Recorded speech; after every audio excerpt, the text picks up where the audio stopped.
तुम्हारे हाथ के गोभी पराठों का कसम से कोई तोड़ नहीं है। आह, गजब स्वाद है।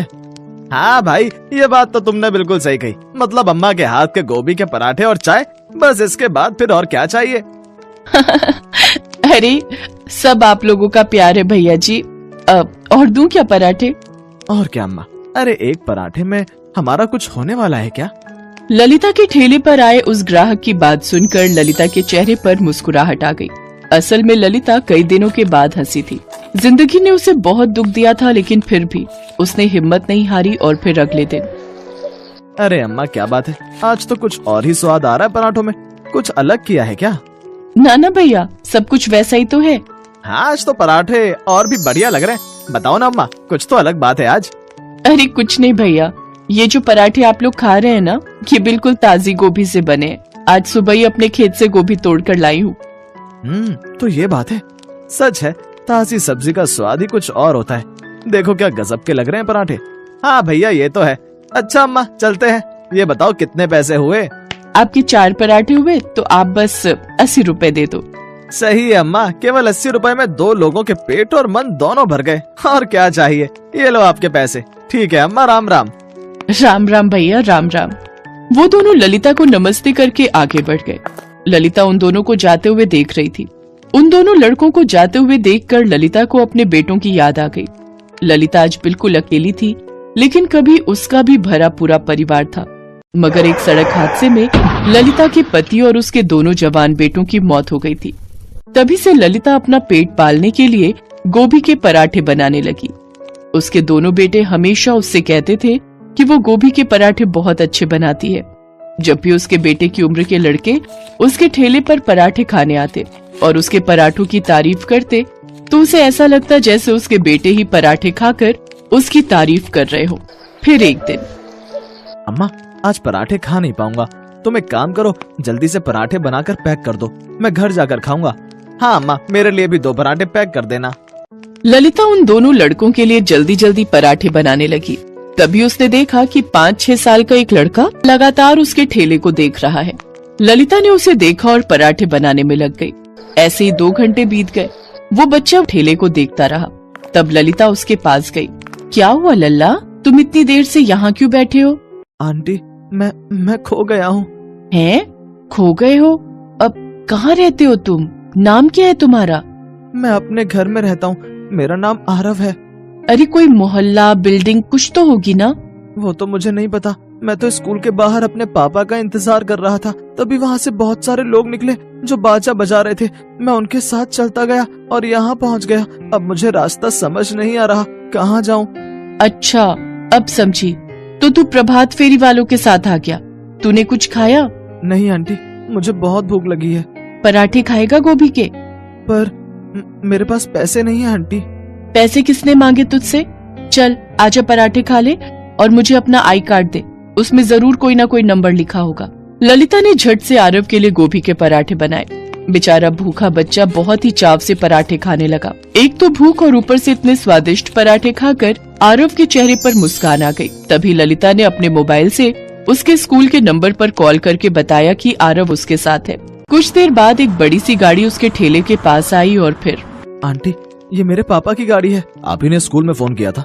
आपका बहुत बहुत शुक्रिया, मेरी तो जान ही चली गई थी। बेटा आरव, चलो जल्दी से घर चलो, मम्मी ने तुम्हारे लिए बहुत बढ़िया खाना बना कर रखा है, तुम्हें भूख लगी होगी ना? नहीं पापा, आंटी ने मुझे बहुत ही टेस्टी गोभी के पराठे खिलाए हैं। अरे आपका एहसान कैसे चुकाऊं मैं? अब प्लीज मना मत कीजिएगा, ये कुछ पैसे हैं, आप रख लीजिए प्लीज। नहीं सेठ जी, मैं पैसे नहीं लूंगी, जब आप अगली बार पराठे खाने आएंगे तब दे देना। उस बच्चे का पिता ललिता के सामने हाथ जोड़कर वहाँ से चला गया। वो ललिता की ईमानदारी और उसका बड़प्पन देखकर बहुत खुश था। अगले दिन शाम को फिर से वही गाड़ी ललिता के ठेले के पास आकर रुकी।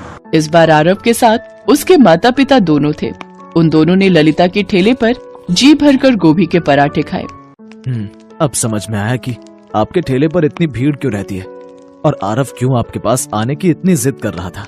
सच में आपके गोभी के पराठे तो बहुत ही बढ़िया हैं। उस दिन के बाद से आरव बार बार अपने पिता को लेकर ललिता के ठेले पर आता और बहुत ही चाव से गोभी के पराठे खाता। आरव के पिता विष्णु और उसकी मम्मी कंचन को भी ललिता के हाथ के पराठे बहुत अच्छे लगते थे। लेकिन फिर एक दिन जब वो तीनों ललिता के ठेले वाली जगह पर पहुँचे तो देखा कि वहाँ पर तो ललिता का ठेला था ही नहीं। फिर किसी तरह से पूछताछ करके वो ललिता के घर पहुँचे। कोई है? अरे सेठ जी, आप यहाँ? क्या हुआ अम्मा, आज आपने ठेला नहीं लगाया? ठेला हो तो लेकर आऊं ना। क्या हुआ, कहाँ गया आपका ठेला? 10 दिन हो गए सेठ जी, किसी ने मेरा ठेला चुरा लिया। मैं तो बस जरा शौचालय गई थी और तभी 4 बदमाश आए और मेरे सारे बर्तन और ठेला चुरा कर ले गए। मैं पुलिस के पास भी गई। चौराहे पर वो कैमरा लगा था, उसमें वो चारों चोर मेरा ठेला ले जाते दिख रहे हैं। पुलिस वाले कहते हैं कि वो चोरों को ढूंढ रहे हैं, पर मुझे पता है वो लोग नहीं ढूंढेंगे। अब तो मेरे पास कुछ और करने को है भी नहीं, तो बस लोगों के घर जाकर बर्तन मांजती हूँ। ललिता की बात सुनकर विष्णु को बहुत दुख हुआ, लेकिन वो ललिता से बिना कुछ कहे वहाँ से चला गया। कार में भी वो बिल्कुल शांत था। और फिर अम्मा के साथ बहुत बुरा हुआ ना पापा, क्या हम उनके लिए कुछ नहीं कर सकते? करेंगे बेटा, जरूर करेंगे। अगले दिन विष्णु फिर से ललिता के घर पहुंचा और उसे जिद करके अपने साथ अपनी कार में बिठा लिया। वो उसे उसी जगह पर लेकर गया जहां वो पहले अपना गोभी के पराठों का ठेला लगाती थी। उस जगह पर एक बिल्कुल नया ठेला खड़ा था, जिस पर बड़े बड़े अक्षरों में लिखा था ललिता के गोभी के पराठे, जिसे देखकर ललिता की आंखों में आंसू आ गए। तब आरव ने आगे बढ़कर प्यार से बोला, अम्मा अब तो आप बनाओगी ना गोभी के पराठे? मुझे बहुत भूख लगी है। हाँ लल्ला, जरूर बनाऊंगी। अपने लल्ला के लिए हर रोज बनाऊंगी उसकी पसंद के गोभी के पराठे।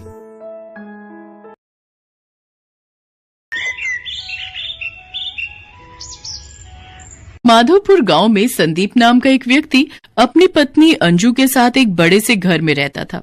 उन दोनों की केवल एक ही संतान थी और वो था उनका बेटा मयंक, जो कि विदेश में जॉब करता था। कई सालों के बाद मयंक अपने घर आने वाला था। ये जानकर संदीप और अंजू काफी खुश थे और वो बड़ी बेसब्री से उसका इंतजार कर रहे थे। 3 दिन बाद मयंक ऐना नाम की चाइनीज लड़की को अपने साथ घर लेकर आता है। मयंक बेटा, आ गए तुम, हम कब से तुम्हारी राह देख रहे थे। ये कहकर संदीप मयंक को गले लगा लेता है। तभी वो अंजू को आवाज देते हुए कहता है, अंजू, ओ अंजू, जल्दी आओ, देखो हमारा बेटा आ गया। मयंक के आने की खुशी में अंजू सुबह से रसोई घर में तरह तरह के पकवान बनाने में लगी हुई थी। तभी वो साड़ी के पल्लू से हाथ पोंछते हुए बाहर आती है और झट से मयंक को गले लगा लेती है। कैसा है मेरा बच्चा? कितने टाइम बाद तुम्हें देख रही हूँ। मैं बिल्कुल ठीक हूँ मम। अरे मयंक, ये तो कोई विदेशी लड़की लग रही है। कौन है ये? मम, ये ऐना है, मेरे ही ऑफिस में मेरे साथ काम करती है। तभी मयंक ऐना से कहता है, ऐना, ये मेरे मॉम डैड हैं। मयंक के ये कहते ही ऐना अंजू के पांव छूते हुए कहती है, पाँव उठा लो सासू मॉम। ये क्या बोल रही है मयंक? अरे ऐना, पाँव उठा लो नहीं, पाए लागू बोलते हैं। ओह, आई एम सॉरी सासू मॉम। मयंक, ये लड़की बार बार मुझे सासू मॉम क्यों बोल रही है? मॉम, ऐना मेरी वाइफ है, हम दोनों ने शादी कर ली है। अब ये तुम क्या कह रहे हो मयंक? तुमने हमें बिना बताए शादी कर ली? संदीप के ये कहते ही ऐना उनके पाँव भी छूने जाती है। पैर काट लूंगी ससुर जी। क्या? पैर काट लूंगी? ये क्या बकवास किए जा रही है? सॉरी ससुर जी, इस बार भी रॉन्ग बोल दिया। सॉरी, पैर दे दो ससुर जी। ओहो मयंक, ये तू क्या बला घर ले आया? अब बस भी करो ऐनक, मेरा मतलब है ऐना, जो भी है तुम्हारा नाम। सारा दिन पैर ही छूती रहोगी? खैर, जाती रहो, मेरा मतलब है जीती रहो। बेटा, ये सब चल क्या रहा है, क्या तू हमें बताएगा? मॉम, मैं ये सब आपको बाद में बताऊंगा। अभी मैं बहुत थक गया हूँ और मुझे बहुत जोरों की भूख भी लगी है। मयंक ये कहते ही अपने कमरे में चला जाता है। ऐना ने बहुत छोटे छोटे कपड़े पहने हुए थे। संदीप और अंजू बार बार ऐना के कपड़ों को ही देखे जा रहे थे। हे भगवान, ये कैसे आधे अधूरे कपड़े पहन रखे हैं इस लड़की ने। मयंक की तो मती ही मारी गई थी जो इसे हमारी बहू बना कर ले आया। अगर आसपास पड़ोस वालों ने इसे इस तरह के कपड़ों में देख लिया ना, तो पता नहीं कैसी कैसी बातें बनाएंगे। ऐना, तुम यहीं रुको, मैं अभी आई। इसके बाद अंजू अपनी एक साड़ी लाकर ऐना को देते हुए कहती है, ये लो साड़ी, अब तुम जल्दी से अपने कमरे में जाओ और कपड़े बदल कर आओ। इसके बाद ऐना मयंक के कमरे में चली जाती है। तभी अंजू की पड़ोसने उसके घर आती हैं। क्यों अंजू बहन, इतनी जल्दी तुमने हमें पराया कर दिया? घर में फिर रंगन बहू ले आई और हमें बताया तक नहीं। हाँ हाँ अंजू बहन, आपने हमारे साथ ऐसा क्यों किया? हमें आपसे ये उम्मीद नहीं थी। भाई क्या करे, जिसकी विदेशी बहू आती है ना, उसके ऐसे ही ठाट बाट बढ़ जाते हैं। क्या बकवास किए जा रही हो तुम दोनों? इतनी देर से वो लड़की हमारा दिमाग खराब कर रही थी, अब तुम दोनों भी शुरू हो गई। अरे वो मेरी बहू है, मुझे ये खुद अभी पता चला। अब तुम दोनों जाओ यहाँ से, मैं पहले ही बहुत परेशान हूँ। अरे अंजू बहन, अब इतने भाव क्यों खा रही हो? बहू का एक बार चेहरा तो दिखा दो। तुम्हारी बहू क्या हूर की परी है जिसे देखेंगे तो नजर लग जाएगी? तुम दोनों जाती हो या मैं? हाय हाय, इतना भी क्या गुस्सा। हम जाते हैं, चलें। इसके बाद वो दोनों वहां से चली जाती हैं। अंजू परेशान होकर सर पर हाथ रखते हुए सोफे पर बैठ जाती है। उधर ऐना अपने पति से कहती है, मयंक, हमको बहुत जोरों का भूख लगी है, लेकिन हमको ये इंडियन खाना नहीं खाना। अच्छा, तो फिर तुम जल्दी से किचन में जाकर अपनी पसंद का कुछ बना लाओ। मयंक की बात सुनकर ऐना किचन में जाती है। वहां उसे समझ नहीं आ रहा था कि वो क्या बनाए। अरे हमको तो कुछ समझ नहीं आ रहा कि हम क्या बनाएं।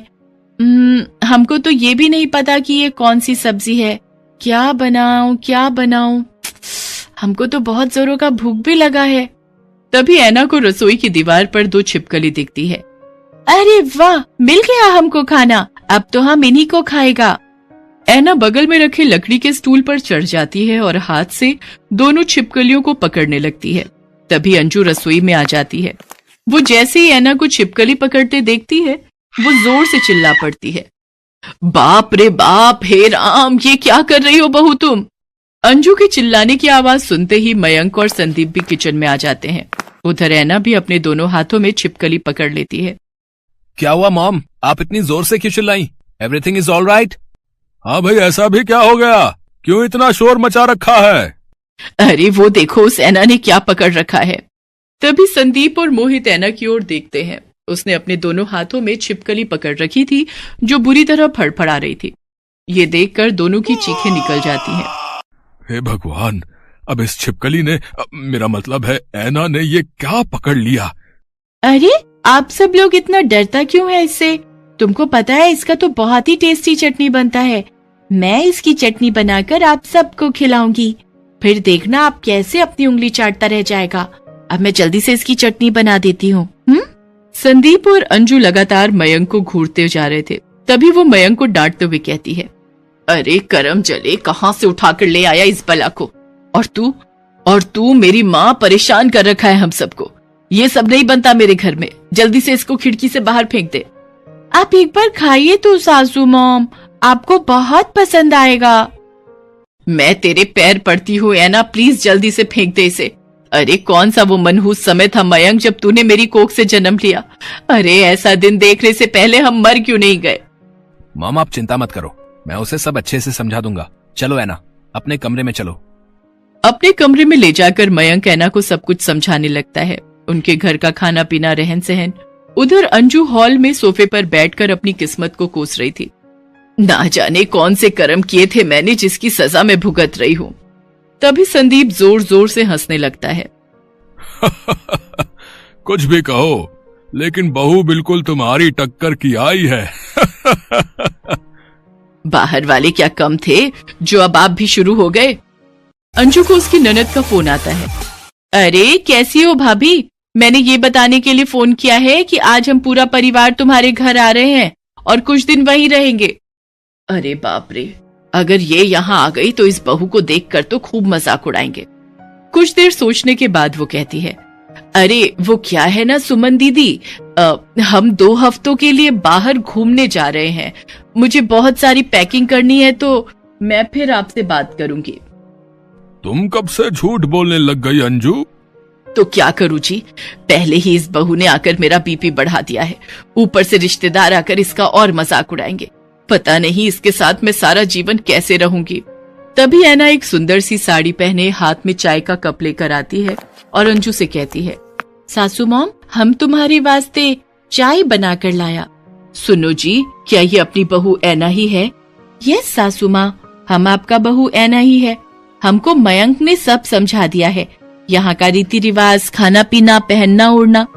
इससे पहले हमसे जो भी मिस्टेक हुआ उसके लिए आई एम सॉरी।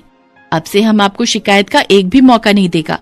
एक्चुअली मेरे मॉम डैड नहीं है, मैं एक अनाथ हूं तो हमको ये सब नहीं पता, लेकिन धीरे धीरे मैं सब सीखने की कोशिश करूंगी। ऐना की बातें सुनकर अंजू और संदीप भावुक होते हैं और वो उसे गले लगा लेते हैं। हमें तो पता ही नहीं था हमारी बहू इतनी प्यारी है। बेटा तुम चिंता मत करो, धीरे धीरे मैं तुम्हें सब समझा दूंगी। इसके बाद अंजू ऐना को हर काम सिखा देती है। कुछ ही महीनों में ऐना इंडियन खाना, यहाँ के रीति रिवाज और भाषा अच्छे से सीख जाती है। फिर सब कुछ अच्छे से चलने लगता है और सब खुशी खुशी एक साथ जीवन व्यतीत करते हैं।